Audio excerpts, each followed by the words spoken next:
A lot of people say that it's the inflation of the US dollar that is going to get it replaced by a better currency. Right now we have our inflation at 6%. Now let's compare our inflation to other inflations. Right now the euro area has about 8.5% inflation.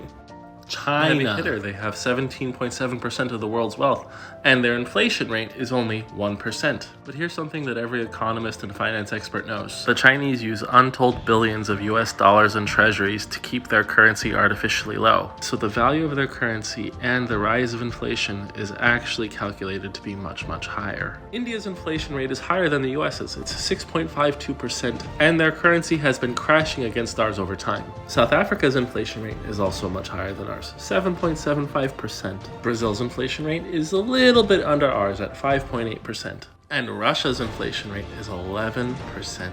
So the average inflation for a BRICS currency would be significantly higher than the US's. And none of their currencies are anywhere near as flexible or liquid as the US dollar, because you can go anywhere, any place on earth and buy anything with the US dollar, but you cannot do that with either single one of those other currencies. They also can't use any of their currencies to manipulate any commodity on earth the way the US dollar can. Now, some clever people will say, sure, the US dollar has inflation of 6% in the US, but it's actually much higher in other parts of the world. And my question to you is, do you think that any of these other currencies I mentioned are anywhere near as transparent as the dollar, and you don't think that quantitative easing done by the BRICS would also hyperinflate their currency outside of their country?